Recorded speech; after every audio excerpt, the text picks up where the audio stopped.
va ouvrir ce morceau avec Monsieur Koffi Olomide qui s'est fait virer du FESPAM. Hein, Alors, il n'est pas à son premier coup, à sa première déception. Il a toujours eu des problèmes, des soucis de justice, des problèmes d'éthique avec les femmes, des problèmes de violence. Alphonsine Mukwiza, vous allez ouvrir le bal. Hein, parlez-nous de cet homme.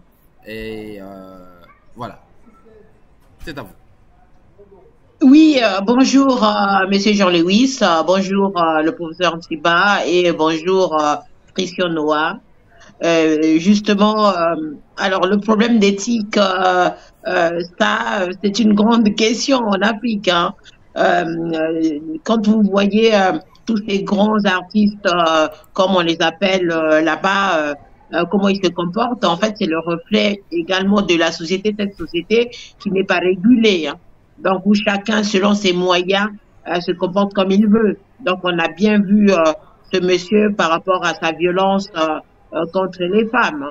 Il y a plein de choses, il y a plein de choses. Quand on est au devant de la scène, on doit avoir un certain comportement, justement parce que vous êtes suivi par les jeunes. Donc, vous avez toute cette jeunesse africaine qui vous suit et le comportement doit être correct pour faire passer des messages justement à cette jeunesse, surtout le message de labeur, de travail, puisqu'on a bien vu qu'il travaille énormément par rapport à ses chansons, il a fait un long chemin. Mais le côté éthique, moral et la transmission ne suit pas. On a vu la violence faite aux femmes. Il n'y a pas que les coups qu'il donne, mais il y a aussi cette violence par rapport à sa vie privée. Vous voyez bien les femmes qui défilent. Hein, voilà, ça aussi, c'est pas un bon message à faire passer à cette jeunesse africaine et spécialement congolaise qui veut des repères. Alors, Alphonsine Mukwiza, un procès contre un imitateur, ça devait plutôt faire plaisir à cet homme, non? Est-ce que ceci valait-il la peine? Devrait-il aller au tribunal pour ça? Alors ici, oui, mais ici, on a vu Johnny Hallyday qui a été imité. Hein. Aujourd'hui, il y a même des grands chanteurs. Ils sont devenus des grands chanteurs qui font des tournées avec les chansons de Johnny Hallyday hein, directement. Mais bon, c'est comme ça. On voit des imitateurs. Donc, je vois pas. Apparemment, lui, il pense que qu'on touche à sa vie privée, mais tout ce qui est public, ces chansons sont là. Donc, selon ce que le monsieur fait, parce que je connais pas exactement le dossier. Donc, je ne peux pas trop m'avancer, mais par rapport à ce que j'ai vu, je pense que les imitateurs, il y en a partout. Et il y en a qui se moquent, qui rigolent. Nous ici, on a eu les guignols hein, de l'information, qui se moquent des présidents de la République, qui se moquent de tout le monde. Mais c'est ça aussi la liberté d'expression, la liberté d'entreprendre, la liberté de créativité. Donc ça, généralement en Afrique, ben, les gens ne connaissent pas ça. Et je suis étonnée pour ce monsieur Koffi Olomide que je pensais être suffisamment instruit, vu toute cette carrière qu'il a eu à faire. Alors, Christian Noah, ce procès valait-il la peine contre un imitateur? Oui, bonjour, bonjour à tous. Allez-y. Activez la cloche de notification, soyez informés lorsque nous sortons un nouvel élément. Likez, protégez, partagez votre émission. Aujourd'hui, pour commencer, Koffi Olomide, voilà, Antoine, diplômé de Bordeaux, sociologie, mais qui ne reflète pas là son image. L'image sur scène, en tant qu'artiste, n'est pas la même image, les faits, les actes qu'il pose dans sa vie civile hors des podiums, hors de la musique proprement dite. Donc l'état civil, la personne elle-même et les actes qu'il pose en étant sur scène ou bien en étant franchement dans le cadre de la musique. On ne saurait dissocier l'homme de l'artiste. C'est un peu difficile. Il est condamné, relaxé plusieurs fois, repris de justice. Voilà, c'est difficile, c'est pas une bonne image. Je ne le condamne pas directement, mais lorsqu'il y a répétition, c'est cyclique, c'est chronique. Il frappe un coup de pied à sa danseuse. à l'embarcadère aéroport de Nairobi, au Kenya, alors qu'il restait 20 minutes pour prendre un vol en direction de Kinshasa. Lui, il ne voyage pas, c'est un procès, c'est une expulsion, persona non grata au Kenya, avec une poursuite judiciaire, et d'avoir frappé Diego Music, un des producteurs qui s'était proposé pour l'aider en tant que prestation de service. Vous tombez d'accord sur le prix, vous tombez d'accord sur la marchandise, donc le service qui est rendu. Mais ça n'implique pas de la violence. Condamné et relaxé en appel 13 décembre l'an 2021 pour séquestration, il prend une artiste musicienne qu'il fait enfermer chez lui pendant une dizaine de jours avec des fantasmes S pour ne pas être censuré. Voilà, c'est de la violence qui appelle de la violence. Normalement, peut-être la prison derrière les barreaux, un enferme, plus un centre de rééducation, ou bien se faire censurer. On a vu des artistes musiciens aux États-Unis d'Amérique, que je ne citerai pas le nom, mais il devient apocryphe. Donc toute sa musique, toute sa carrière musicale, on va ravir tous ses labels, on va ravir ses palmarès. Il est perdu dans la poubelle de l'histoire. À vous. Voilà, Georges Tiba, je vous vois en train de prendre des notes. Alors, le psychanalyste Georges Tiba fait toute l'introspection de cet homme. Comment sa brutalité, son complexe peut-être d'infériorité. Comment voyez-vous cet homme comment le présentez-vous à nous, au public? Alors, moi, le premier mot qui me vient quand même, c'est ce qu'on appelle la fatuité. Hein, c'est-à-dire, il est arrogant. Hein, il y a une arrogance. Et cette arrogance-là, se ressemble. Parce que, tenez-vous bien que dans ses chansons, il est toujours en train de citer les gens du pouvoir. Hein, donc, il fait allégeance aux gens du pouvoir, mais il demande aussi qu'on fasse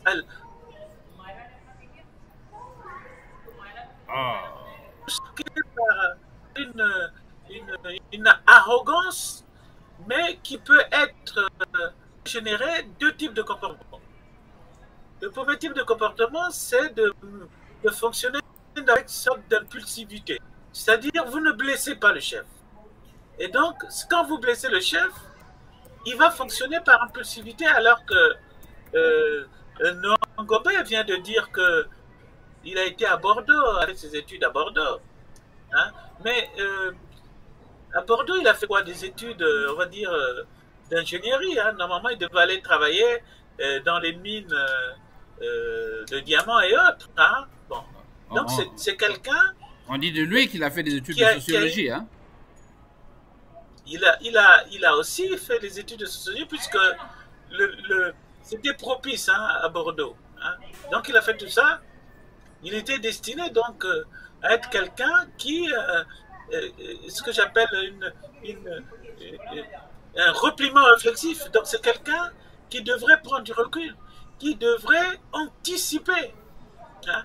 Il côtoie des gens qui sont incompétents au niveau praxéologique. C'est-à-dire les gens qui n'ont pas un plan, mais qui fonctionnent à l'instinct. Alors, on peut dire que les artistes, ce qui est caractéristique des artistes, c'est qu'il y a une spontanéité, une élaboration. Hein. Or, lui, il est pris par les démons. Hein. Donc, Alphonsine parlait d'éthique. Oui. Et ici, peut-être qu'on peut simplement parler de morale. Est-ce que vous voyez-vous, en tant que psychologue, des aspects pathologiques, le besoin d'une thérapie? Mais à ce niveau-là, c'est vraiment, c'est même plus, c'est la loi, quoi. Hein, je crois qu'à ce niveau-là, il faudrait que, comment dire ça, il faudrait qu'à un moment donné, toutes ces personnes-là qui sont dans la corruption, qui sont dans l'arbitraire, ben, ils soient soumis à la loi. Hein. Je crois qu'à un moment donné, les Brassavillois, pour une fois, réagissent, mais en suggérant que la loi soit dite quand il s'agit de ça. Hein. Mais on comment... peut pas séquestrer on peut pas séquestrer les femmes, on peut pas comment se prendre pour quelqu'un d'intouchable et continuer à prospérer comme ça. C'est pas un exemple, comme disait Alphonsine. Euh, Il peut pas. Voilà. Alphonsine, comment finalement, c'est un paradoxe, le paradoxe de ça, il est très populaire dans les milieux des femmes. Pourtant, on sait que sa violence elle est légendaire. Mais pourquoi les femmes l'aiment de cette manière, plutôt que de le rejeter? Oui, mais je pense qu'il s'agit aussi d'un problème de culture en Afrique, hein. Généralement, c'est maintenant qu'on parle de la violence faite aux femmes. Il n'y a pas qu'en Afrique, même ici, vous voyez bien que les lois, on essaie de durcir les lois par rapport à ça. Mais en Afrique, les gens trouvent normal qu'un homme batte sa femme. Et les gens trouvent normal, voilà, que ce personnage tape sur les chanteuses. Donc c'était normal en fait, c'est l'éducation passe par les coups. Voilà, quand on n'est pas d'accord, voilà, c'est un coup de poing, c'est la violence. Donc c'est cette façon de faire également qu'on condamne. Donc il n'y a pas que Monsieur Kofi Olomide, mais il y a aussi ce sont ces habitudes-là qui se sont installées en Afrique, un peu partout en Afrique, qu'on a du mal. Et il y a des femmes qui trouvent ça normal, Ah oui, qu'ils bon. cognent, Il qu'un homme cogne. donc il ne m'aime Mais pas. Hein. oui, mais exactement, mais c'est parce que il manque la culture, il manque les informations, il manque toute une partie de l'éducation que on ne doit pas accepter la violence, quel que soit le problème, quelle que soit dans la situation. La violence doit être bannie, surtout à une partenaire. Et ça, c'est toute une éducation à faire vers les filles et les garçons. Donc c'est ça aussi. Il faut qu'on puisse éduquer nos filles en Afrique, éduquer nos garçons en Afrique pour que cette situation change. Si on considère que c'est normal de donner un coup, c'est pas normal. Voilà, c'est pas normal. La violence n'est pas. Quand on commence à taper, on ne connaît pas les limites. Voilà, et après c'est la mort. Il y a beaucoup de femmes qui meurent sous les coups de leurs compagnons. Vous voyez, donc c'est des situations qu'on doit condamner. Et ce qui n'est pas toujours facile en Afrique, parce que quand on dépend de quelqu'un, vous imaginez toutes ces danseuses qui sortent des familles très pauvres, et pour elles, c'est une chance d'être là avec Kofi, de danser, voilà, de se sortir en fait de la misère. Donc vous voyez bien que c'est difficile et on accepte des coups, on accepte d'être enfermé parce que voilà, on a besoin d'argent, on veut aider sa famille. Donc c'est toutes ces réalités africaines que je dis qui sont liées forcément aux politiques africaines, aux politiques des gouvernants que nous avons. Voilà, c'est ça aussi. On va refermer avec vous, Georges, toujours sur un autre musicien. Vous avez connu Franco, qui a passé tout son temps à médire des femmes. Hein. Sa carrière n'était fondée, ses thèmes, hein, notamment dans ses chansons, n'était fondée que sur ça.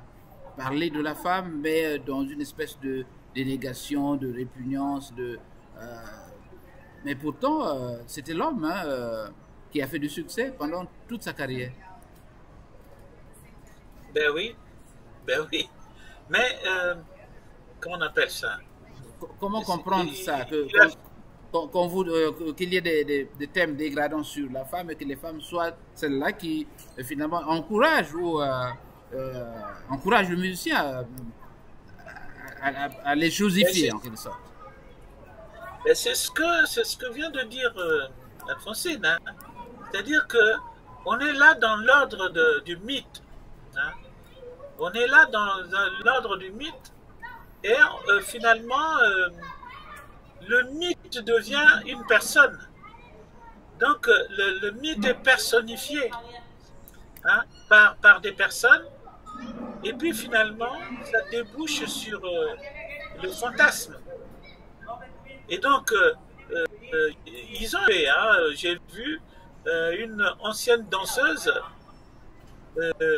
qui a tout raconté, hein, c'est-à-dire qu'elle n'avait que 18 ans quand elle a commencé.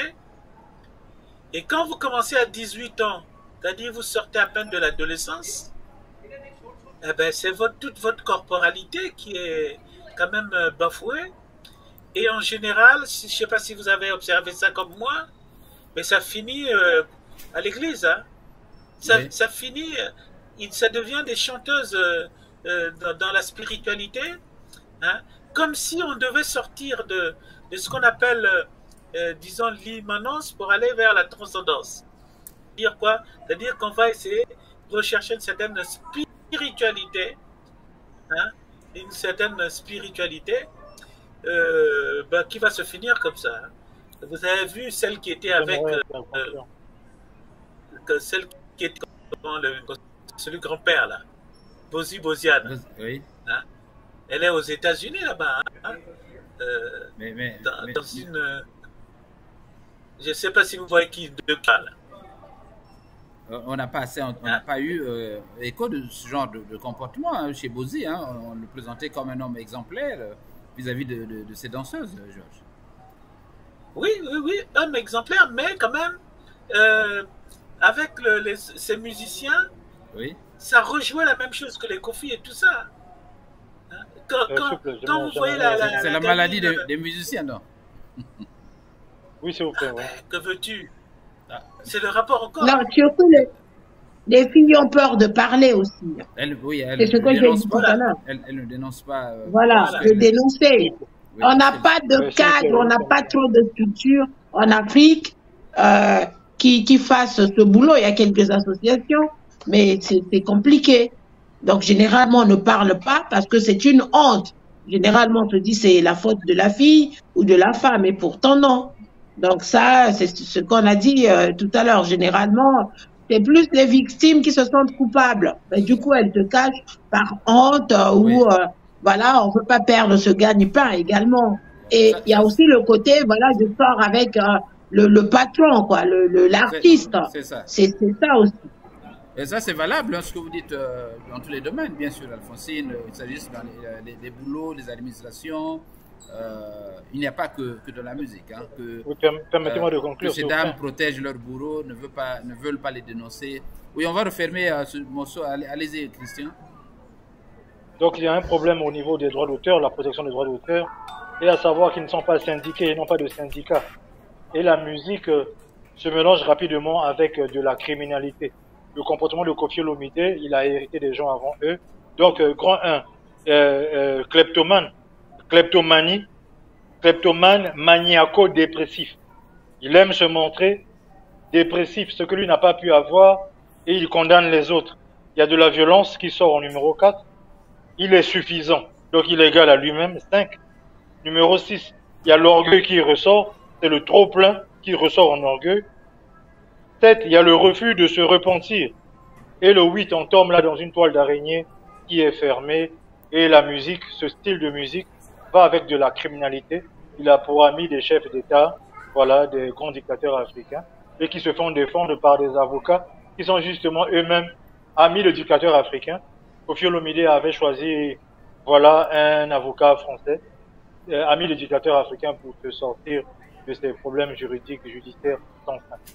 Alors, crois-tu que la descente aux enfers pour lui, c'est pour bientôt? Ou tu crois qu'il va, comme d'habitude, essayer il est dans une forme de FBI, une forme de Bureau fédéral des investigations. Il y a trop de gens qui le soutiennent. Dès que vous le touchez, lui, ça, voilà, c'est presque impossible. À moins que la prison ferme avec les menottes derrière les barreaux. Ce qui est aussi difficile à acquérir, voilà.